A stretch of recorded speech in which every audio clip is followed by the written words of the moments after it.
হে দোস্ত welcome to my YouTube channel. তো দোস্ত আপনারও নিশ্চয় এটা ইউটিউব চ্যানেল আছে আর আপনি তাত সদায় ভিডিও আপলোড কৰি গৈ আছে, কিন্তু ইয়াতে মেইন কথাটো হল সাবস্ক্রাইব লৈ। আপুনি নিশ্চয় ইউটিউবত চাইছে যে কোনোবাই কৈ আছে যে আপোনাৰ ভিডিও কন্টেন্ট বিলাক ভালকে বনোৱা, তাৰপিছত আপোনাৰ ভিডিও থাম্বনেল বিলাক ভালকে বনোৱা, তেতিয়াহে আপোনাৰ সাবস্ক্ৰাইব আহিব। আৰে ভাই এটো তো সকলোৱে জানে যে ভিডিও থাম্বনেল আৰু কন্টেন্টটো ভালকে বনাব লাগিব। এতিয়া মেইন কথাটো আহিল 1k সাবস্ক্ৰাইবাৰ্স লৈ।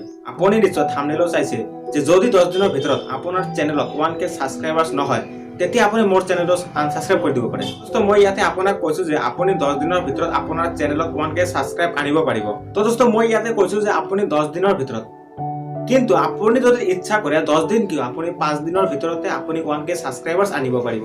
কিন্তু ইয়াতে কথাটো হল যে আপুনি যদি পৰিশ্ৰম নকৰে আপুনি 10 দিন কিয় 30 দিনৰ ভিতৰতো আপুনি 1k সাবস্ক্ৰাইবাৰ্স আনিব নোৱাৰিব।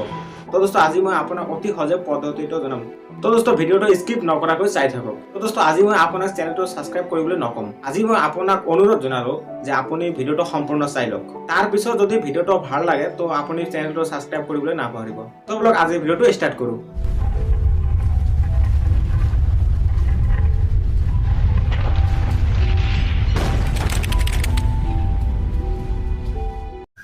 তো আপুনি প্ৰথমতে কি কৰিব, আপোনাৰ মোবাইলৰ ফেচবুক এপটো ওপেন কৰি ল'ব।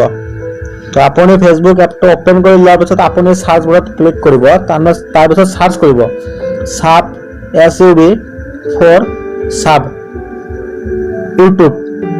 আপুনি এনেকৈ সাৰ্চ কৰিব, তাৰ পিছত ইয়াত যিমানবিলাক গ্ৰুপ আহিব আপুনি গোটেই গ্ৰুপত এডমিট হৈ যাব। তো আপুনি গ্ৰুপত এডমিট হৈ যোৱাৰ পিছত এপ্ৰুভেল হৈ যোৱাৰ পিছত আপুনি ইয়াত পোষ্ট এটা কৰিব। যাতে আপুনি চাব পাৰিছে এটা পোষ্ট অপশন আছে। আপুনি ইয়াতে কি কৰিব, পোষ্ট লিখিব। পোষ্টটো হ'ল যে সাব4 সাব। আপুনি মানে সাব4 সাব কমেন্ট ফাৰ্ষ্ট আপুনি এনেকৈ লিখি দিব। লিখি দি পিনে আপুনি এইটো পোষ্ট কৰি দিব। আপুনি এটা গ্ৰুপত নহয়, যিমানবিলাক গ্ৰুপত আপুনি এডমিট আছে মানে এডমিশন হৈছে গোটেইবিলাকত এনেকৈ পোষ্ট দিব। তাৰপিছত আপুনি কি কৰিব, আপোনাৰ মানে চেনেলৰ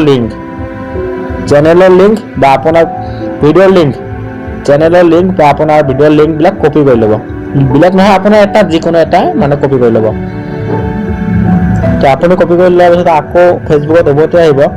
তাৰপিছত আপুনি ইয়াতে আকৌ কি কৰিব, আপোনাৰ পোষ্ট মানে আকৌ পোষ্ট দিব। যিমান গ্ৰুপ আছে গোটেইবিলাকত আপুনি এনেকৈ পোষ্ট দিব সাব4 সাব কমেণ্ট ফাৰ্ষ্ট। তো আপুনি এনেকৈ লিখি দিব, যিমান গ্ৰুপ আছে গোটেইবিলাকত আপুনি লিখি দি পিনে কি পোষ্ট কৰি দিব। তো আপুনি এনেকৈ পোষ্ট কৰি দিয়াৰ পিছত আপুনি নটিফিকেশ্যনত যাব। ইয়াতে অলপ সময় কাৰণে ৰ'ব। আপুনি ইয়াতে চাব পাৰিব আপোনাৰ পোষ্টত কমেণ্ট আহিছে। তেনেকৈ চাই লওক আপুনি ইয়াতে কমেণ্ট আহিছে। আপুনি কি কৰিব, এই কমেণ্টটো এটা ৰিপ্লাই দিব। মানে ৰিপ্লাইটো হ'ল যে আপোনাৰ চেনেলৰ লিংকটো ইয়াত কপি কৰি দিব, পেষ্ট কৰি দিব। তো আপোনাৰ চেনেলৰ লিংকটো পেষ্ট কৰি দিয়াৰ পিছত আকৌ যিমান আহিব অলপ সময় কাৰণে ইয়াতে বেক আহিব।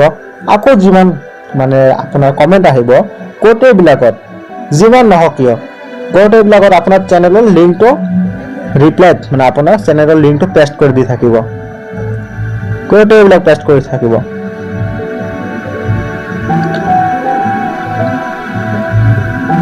যিমান আহে এটা মিছ নকৰিব, যিমান আহে আপুনি ইয়াতে পেষ্ট কৰি থাকিব।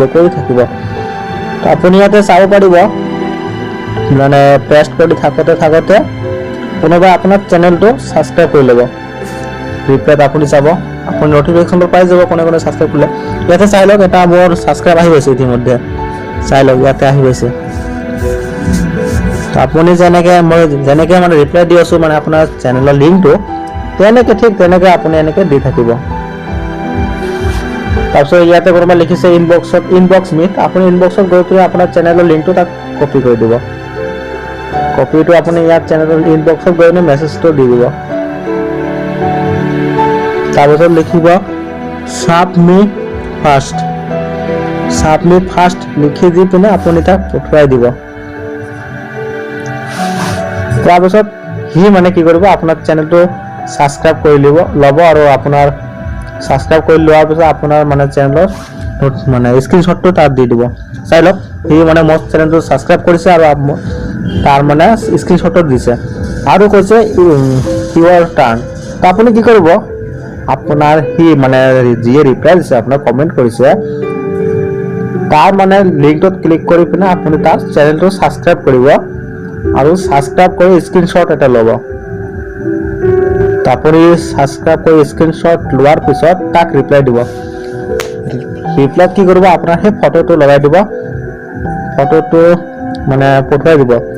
ফটোটো পঠুৱাই দিয়াৰ পিছত ইয়াত ডান বুলি লিখি দিব, ডান বুলি দিয়ে চেণ্ড কৰি দিব। তো সি গম পাব সি মোৰ চেনেলটো ছাবস্ক্ৰাইব কৰিলে। তো সেইটো মানে চাপ ফৰ চাপ ইয়াকে কয়। আপুনি এনেকে দিনত 100-200 এনেকে ছাবস্ক্ৰাইব বঢ়াব পাৰে। একেবাৰে ইজি হ'ব, আপুনি এনেকে ছাবস্ক্ৰাইব বঢ়াব পাৰিব। আপুনি বহুত মানে যিমান গ্ৰুপ আছে গোটেইবিলাকৰ গ্ৰুপত এডমিট থাকিব। তো চাই লওক গোটেই মানুহ মানে যাক মানে মোৰ চেনেলৰ লিংকটো দিছোঁ, সি মানে কি কৰি আছে, মোৰ চেনেলটো ছাবস্ক্ৰাইব কৰি আছে আৰু স্ক্ৰীনশ্বটটো পঠুৱাই আছে। স্ক্ৰীনশ্বট পঠুৱাই আছে মানে মোকো তাৰ মানে চেনেলটো ছাবস্ক্ৰাইব কৰিব লাগে আৰু স্ক্ৰীনশ্বটটো তাক দিব লাগে। ঠিক তেনেকৈ আপুনি এনেকৈ ছাবস্ক্ৰাইব কৰিব আৰু স্ক্ৰীনশ্বটটো লৈ পিনে তাক ৰিপ্লাই দিব, ৰিপ্লাইত পঠিয়াই দিব আৰু তাত ডান বুলি লিখি দিব। ঠিক মই যেনেকৈ দি আছোঁ আপুনি ঠিক তেনেকৈ কৰিব।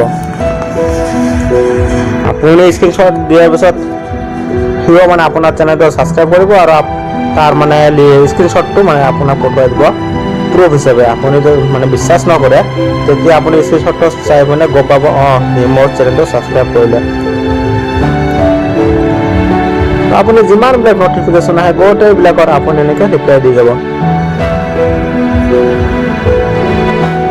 তো আশা ৰাখিছোঁ আপোনাৰ নিশ্চয় ভিডিঅ'টো ভাল লাগিছে।